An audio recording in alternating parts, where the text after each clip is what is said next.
વડોદરાનો Fatehganj bridge બન્યો છે અકસ્માત ઝોન। છેલ્લા એક મહિનામાં જ એ બ્રિજ પર થયા છે 7 જેટલા અકસ્માત। એક અકસ્માતમાં બસની અડફેટે વિદ્યાર્થીનીનું મોત નીપજ્યું હતું।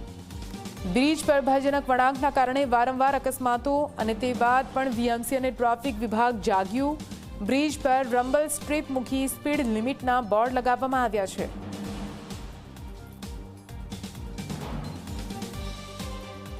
હવે સૌથી વાત કરીશ કે અત્યારે જે આ ફતેગંજ બ્રિજ છે એ ફતેગંજ બ્રિજનું જે ડિઝાઇન જ છે એ ડિઝાઇન જ ખોટું છે, કેમ કે આટલો મોટો વળાંક કોઈ બ્રિજ પર ના હોય। આજે વડોદરા શહેરની અંદર એક 7મા આજુબાજુ તમને કહી દઉં કે લાલબાગનો બ્રિજ કે પહેલી વાર જોયું છે કે બ્રિજ પર કોઈ ટ્રાફિક સિગ્નલ છે, એટલે આ લોકો જે પણ પ્લાનિંગ કરી રહ્યા છે પ્રી પ્લાનિંગ કરતા નથી।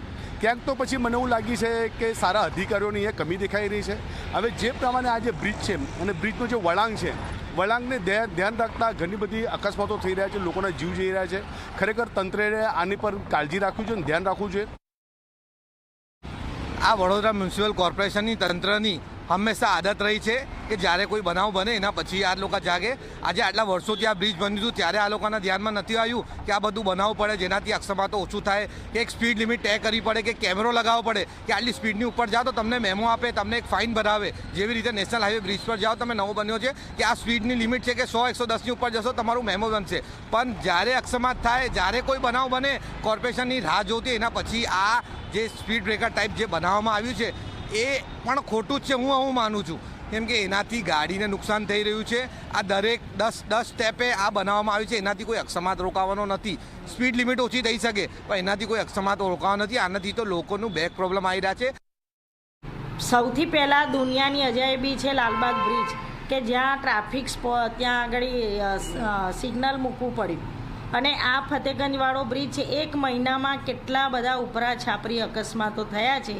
આ અકસ્માત નિવારવા માટે વડોદરા મહાનગરપાલિકાના જવાબદાર અધિકારીઓ, કમિશનરશ્રી હોય કે સત્તા પર બેઠેલા લોકો હોય, તમામે તાત્કાલિક એક્શન લેવી જોઈએ અને તાત્કાલિક આ અકસ્માતનું નિવારણ કઈ રીતે આવી શકે, કે કઈ રીતે એના અકસ્માત અટકી શકે એ દિશામાં કામ કરવું જોઈએ।